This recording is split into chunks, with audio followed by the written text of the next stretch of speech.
So I just, well, I didn't just wake up. I woke up at like 2 o'clock in the morning. And I just took a shower. If you guys are wondering what I do on my mornings, water, ice water, and I'm going to my garden just to check on everything and see how everything's doing in the morning. I'll give you guys an update on how everything grows in the morning, since I usually do my updates in the middle of the afternoon. I swear to you, I feel like I do a garden tour literally every 3 days. But this is the update on my fellas. Not much growth. I did pop in some new seeds, so there's a whole bunch of new seeds sprouting in this whole thing. I don't remember what in here. I did plant a whole bunch of sunflowers in here, so they're more than likely sunflower seeds that are popping up. And here I just scattered purple tomatillo seeds, so hopefully those are sprouting up too. The corn, it's about a hip waist. It's literally at my stomach line. Ugh, morning bloat. Yeah. My corn is at my waistline already. I'm trying to turn it around. A lot more of them have started growing these. I've convinced myself pollen on here, and that they're supposed to pollinate with each other. So I might get a string, wrap them around each other, and scoot them all in, because you can see them. So I might scoot them all in next to each other, so it's easier for them to pollinate. And there's a whole bunch of little rugrats running around the yard. Oh, that's the trash pile since you've lived here. My watermelon, and same old. It's been climbing up this piece of fabric that I'm using to guard my chicks. Okay, so that last snap may have sounded a little misleading. We actually didn't get the chicks yet. The chicks aren't coming until the 19th. They ship, yeah, but they're not coming until the 19th because they're coming all the way from Michigan. So it's going to take them a bit to get here. I did plant a whole bunch of seeds right here. I have radishes, spinaches, lettuces, what beets, else? And some dill back there. You see that over there? Oh, you see that over there? That's dill. I intercropped some carrots over here that just aren't popping up yet, but the carrots will pop up, and you'll see all those. Tomatoes that I've gotten out of this plant so far. Ooh, my eyes are puffy. But yeah, this one I need to stake it because it's bending. That's going to cause some problems if I don't get it staked up. Now for my butternut squash, remember how it had 2 butternut squashes on it? Well, something happened and it caused them to... But I moved it, and there's another little one right there. So hopefully that one grows. That's all that I've noticed here. I redirected it because it was going into my little walkway. So I redirected it to where it was going to be where all my plants, pots and stuff were. Just yellows and green squashes. Still no flowers that are going to be producing any fruit. There is the first flower on those actual there. And my serrano pepper, still the only one. Here I planted another mess with carrots. This is all carrots. I just direct sowed them with seeds, and my cantaloupe. Same old. This one plant, where is it? This vine all the way over here. That's the one that's covering up most of this trellis. These over here are very slow. I wish I remember what these were. Remember which ones to plant. But I did plant some more sunflowers over here, so hopefully we're going to have sunflowers. My strawberries are not doing well, and the basils are just starting to pop up. I'm just looking at the side profile of this tomato, and I really want to save seeds from this tomato because it's literally the perfect tomato. It's like an ox heart. It's going to be beautiful when it ripens up. But this tomato plant is like getting some type of mildew on its leaves, which it's kind of too late to kind of reverse it right now, which is why I've trimmed off all the leaves except for these top essential leaves. I'm still letting it grow up this top sucker here, but I've pruned off the bottom suckers that were below the tomato, so I'm just waiting for this tomato to pull this one out and probably save the seeds, get more, and then replace it. Now, I completely forgot about this, but I have a pepper plant right here. And, oh yeah, I have another pepper plant right there. Oh, and a surprise that I did not see here yesterday, which means that grew overnight. That's a surprise mushroom. I'm going to leave it there. But, yeah, that's my pepper plant. Oh, there's a few more surprise mushrooms. Wow. My ceiling. I also forgot to check in on the lettuce that we have over here. I planted some lettuce over here. Those are random seeds. I don't really know what they are. It's probably from the compost pile. As you can see, there's a whole bunch of plants in that compost pile. I'm leaving it there so whenever I get the chicks, they can just eat that. And I'm going to let anything that wants to grow and run. I'm going to let whatever wants to grow in there grow. So the chickens have something to munch on when they get old enough. So I think I'm going to get another bag of soil. And on this side as well, I'm going to plant another succession of cucumbers. Just because this that I have going on the inside of the garden isn't growing too well. So I don't see the harm in just putting another row of cucumbers on the front side.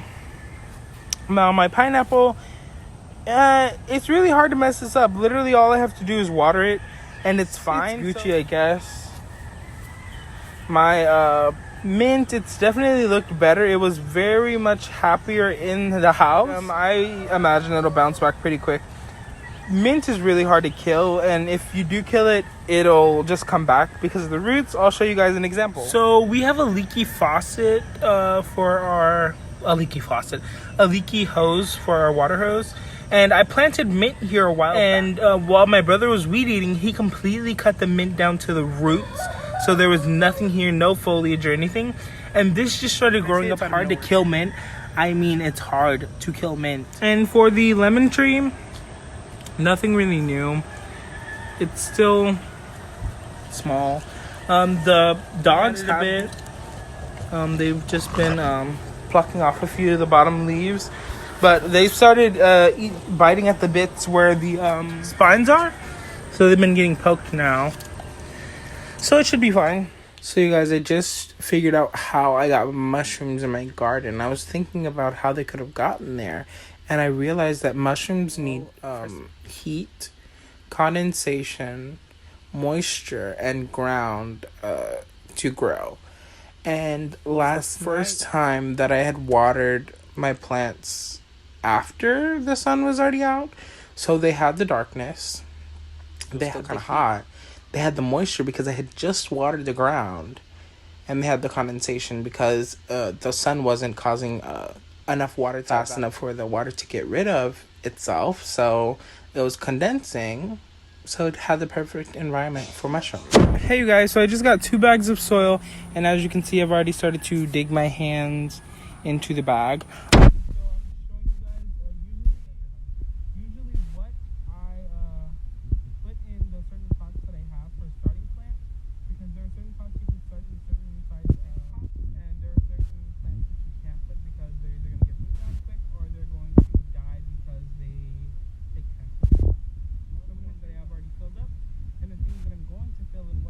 So this is the new soil that I've been getting. I used to get the Landscaper's Magic soil, which these are really good quality soils.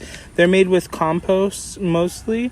This runs about $2.50 a bag, so $2.50 a bag, and I use these mostly for either top dressing my plants or for potting up my plants.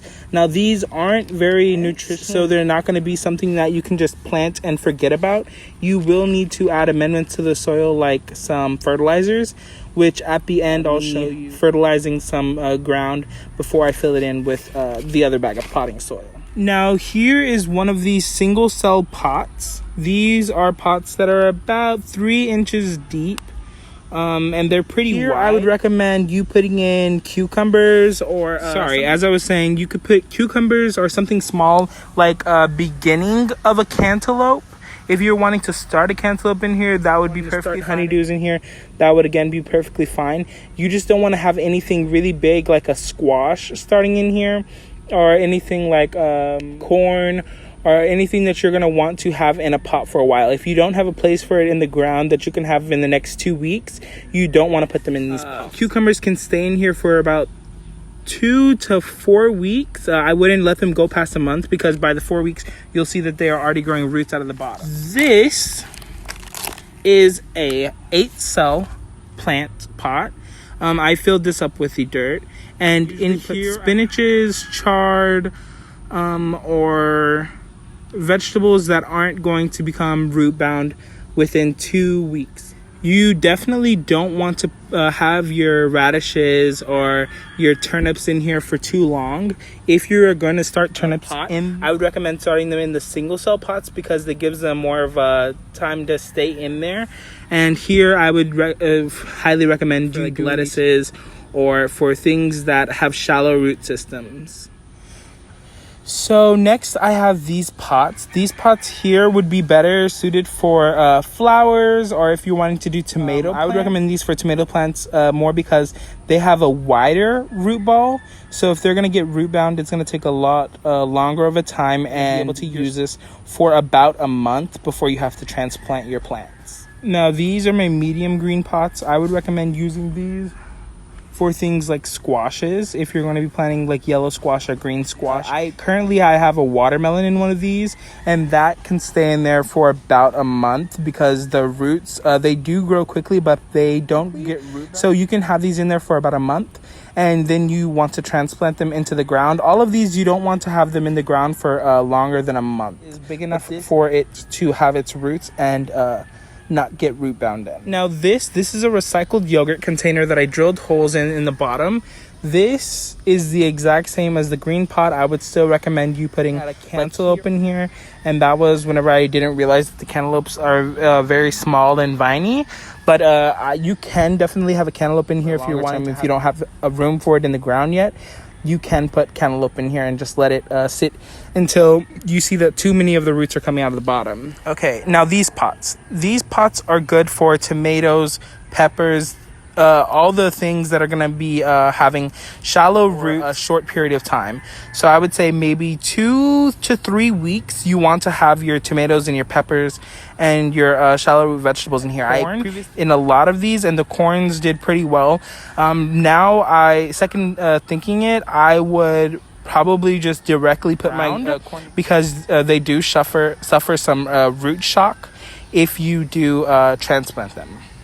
But these will be really good for short-term tomatoes and peppers. I did have some serrano peppers growing in here, and I had some corn. Oh, and I also had lavender growing in here. Okay, so these are the pots that I usually use for emergency situations whenever I absolutely have no room in the ground. If you guys saw my winter garden in the ground for anything else, so I did have emergency cantaloupes in here. My cantaloupes had no room to be planted in the ground, so I had my cantaloupes inside of these buckets. They're about, I want to say, 8 to 9 inches deep, and they're pretty wide, so these will hold a lot. Keep them happy for a while. And I'm going to show you what I have out. This is a much bigger pot. So these I would recommend if you would want to get these if you don't want to have an in-ground garden. So if you can't have an in-ground garden and you want to grow things like carrots or onions or things like that, I currently have it holding my bags because if I have a compost pile that I don't want to sprout anything, I'll cover the compost pile up with these bags. And these bags will also work well if you're trying to cover the lining of your pots and just make sure that you drill tiny holes so it retains water and it'll still let it out. That means you'll water less, but you will still have to top water your plants just to become dry and crack. But yeah, these are very good if you can't have an in-ground garden and you want to grow things like carrots, garlic, or onion. This is also good for tomatoes and things. I wouldn't recommend putting more than 2 or 3 tomatoes in this pot because they will grow root bound very quickly and you'll need to stake them up. Peppers, on the other hand, you can only do about 1 pepper in these pots, and you can do about 3 to 4 cucumbers in here. Now, since I do a lot of planting, I get these things whenever I go to the garden stores. Whenever I go to the garden stores and I get plants, this is something my grandma got off of Wish often because, as you can see, they're very shallow, very thin, and I can't get much out of these in lengths of time. I could probably do half with these, even on lettuce, so I don't really use these that often. But these I use a lot. As you can see, this one's cracked. I use these whenever I'm transporting plants. Like these plants, they're all in these tins. Well, not tins, but they're all in these baskets. So I can transport them around and have them sitting. And I'm going to be using a lot of these whenever I'm finished filling these up. Okay, and a lot of people were asking me how I can afford doing all this because, you know, I'm a broke bitch. But the dirt, as you know, was $2.50 each. I got 2 bags, it was $5. So the dirt isn't really expensive. The fertilizer that I use, $4, and that's a slow release fertilizer, so it's not something I'm gonna have to constantly fertilize. It fertilizes for up to 6 months, so I mix it in, sit it, forget it. The plant pots, the pots that you see right here, I got these all for free because my grandma was buying flower pots along with these. These came whenever I went to the nursery and I bought my first plants. These were at the Dollar Tree. The bottom ones were $1. These I also got from the nursery. The nursery was selling pots to me for 25 cents. As I said, the nursery was selling pots to me for 25 cents each, and she said it didn't really matter the size, so I got a few of the really big buckets. I have one of the really big, and that's my watermelon in the green bucket. And I got a few of the small buckets. I know it would have made sense to just get the bigger buckets, but a garden in big buckets like those, you realize it's wasting a lot of space because your roots are just growing out when they don't need to. You can form a better root ball, absorbs nutrients and moisture better in the smaller pots, which would be saving you more dirt and saving you more money. And also, there are a lot of people who go to stores like Walmart and what other stores, and like the actual garden look at the seeds that are there, and the seeds are like $2 each. They're really expensive for seeds, and I'm telling you, there's a difference between the seeds that are like $5 a pack and the seeds that are 20 cents at Dollar Tree. I have grown every garden from Dollar Tree seeds. All of these seeds, the cantaloupe seeds, I didn't even grow from Dollar Tree seeds. I had bought an expensive pack of Walmart, and I've harvested my own seeds from a cantaloupe that I was eating, and my cantaloupe seeds that I harvested did way better than the other seeds. One of the seeds that I had gotten from out of the package, it had a very brittle stem, and it broke. Those cucumbers, all of these cucumbers right here, those cucumbers over there, all of those came from Dollar Tree, and those seeds were 20 cents. These tomatoes, I did get this from Walmart, and these seeds were 50 cents. I got one package of seeds, and I still have more seeds in my seed collection. These pepper plants, I bought those pepper plants. The tomatillo seeds, those are 50 cents that I got from Walmart. All of these squash plants, I got those from Dollar Tree, and those were 25 cents or 20 cents each. Walmart has them cheaper because they have the 20 cents and the Dollar Tree has 25 cents or $4 for $1, and Walmart has $5 for $1. So when you think about it, when you're starting your garden, all you need is probably about 5 packs of seeds, which is $1. You need about 1 bag of soil to fill up a whole bunch of plant pots. $2.50, so that's already $3.50. And if you don't have the space to plant in ground, then you want to get pots, and the pots are about 25 cents each for the big pot. So that's maybe another $1 on 4 pots. So then that's what, $4.50 that we've already spent on the garden. So it's not really hard to garden for cheap. I just realized that I had my hand over the mic in the beginning of the plant pot tour and garden stuff. I don't know. I'm gonna put some dirt over there, and then I'm gonna look. The mutts are digging. Oh, I'm gonna kill. But I'm going to plant some more cucumbers on the other side. Okay, you guys, I'm running out of sunlight. I need to hurry up and get myself planted. I ran out of room on my little area. By the way, this is a rack for the bathtub that we had. I ran out of places to put my plants. So, I'm going to improvise.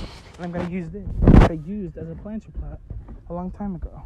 And I'm just going to put it in the front and sit my plants down on top. But also, look, here's my...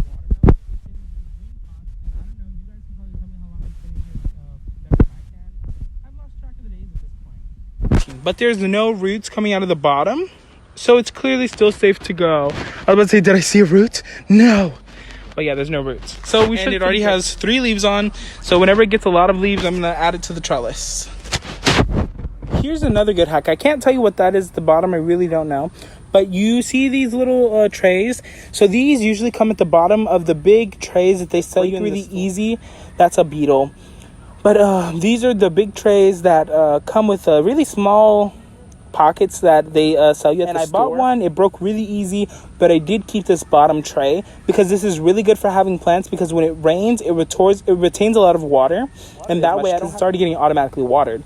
So I use this for plants that are really high maintenance, like cucumbers, watermelons, cantaloupes, and things that require a lot of moisture. Okay, guys, so we filled up all of the pots that we could. I'm not going to have time to plant them with seeds right now, but that is going to be a project for tomorrow.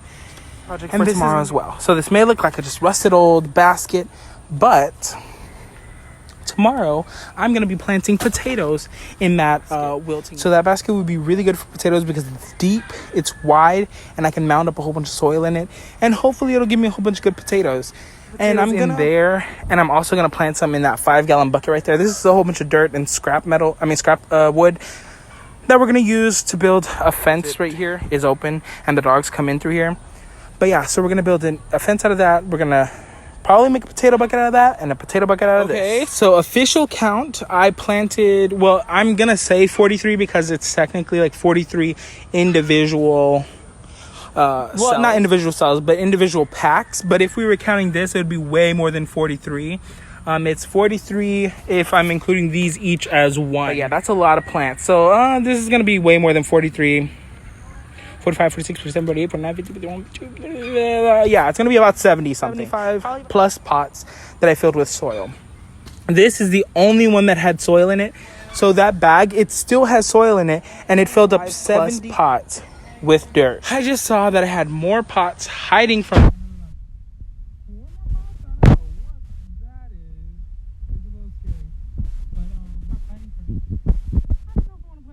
But these are pretty big cells. These would be good for a tomato start because they're quite big. They're very much these. Those are 4 cells. Well, the whole thing contains like 8 cells. This one only contains 6 cells, but I was pointing in the wrong direction. It's way bigger. 6 cells. So I can plant way more stuff. Well, bigger stuff in here for a longer period of time. But I'm not filling those up tonight. I'm leaving this garden, making me sick, and I'm going to water it again, but just before I go inside I'm going to water the soil too, just so it's somewhat damp before I start seeds, because they need moisture and they need heat. Remember that. And here are my children's nighttime water. It doesn't really matter if it's wetting the leaves. Yes, mother. Thank you. As I was saying, it doesn't really matter if the water gets on the leaves right now. It would only matter if the water got on the leaves while it was still daytime and while the sun was going to be shining on it, because water adds little droplets of water on the plant, and it sort of cooks it when you do that, because it's basically like a little magnifying glass on it. Now, the heat is still going to be enough to make it evaporate somewhat. It's not going to stick to the leaves. And also giving it a drink, not heavily, but... a good drink at night helps it retain water through the night, and it doesn't stay dry at night. And so whenever the sun starts to come out in the morning, it's not going to be cooked. And also during the day, I guess that was kind of bad for the soil. It causes a lot of problems because it gets really hot and the soil is wet. But yeah, so that's the end of the garden chronicles. The light is gone. The garden's over, but I'm gonna post next slide. I'm gonna post some pictures of a whole bunch of seeds, and I want you guys to message me with some seeds that I should plant out tomorrow. I'm gonna only put up seeds that I can, and I want you guys to let me know what I should plant out, because I have no idea what I'm gonna plant out. I have a whole bunch of seeds that I could plant out. I just don't know what I'm gonna do. Some plants. Feel free to come by and pick some up, because I'm gonna have a lot, but in like 2 weeks. So I'm going to go by really slow so you guys can take a look at everything that I have. These are all the ones that I'm planting eventually, but make your decisions between these. I'm going to show you guys the ones that I already have planted out. So I already have this planted out, this planted out, this planted out. I have some of these. I have some of these. I have some of... No, not these. These. I have these. I have these. I have that. I have one of these randomly. But yeah, that's all that I have growing already. Hello, honey. Honey boo-boo. Oh, no. What was it? You just dropped my fertilizer. You dropped my fertilizer. No. As I was gonna say before the baby so rudely interrupted, This is the fertilizer that I use for my plants. As you can see, it has earthworm, which is very helpful for plants. Bone meal, which is also very helpful, but it's not vegan friendly. There's kelp and there's feather meal. This is a slow release nutrients.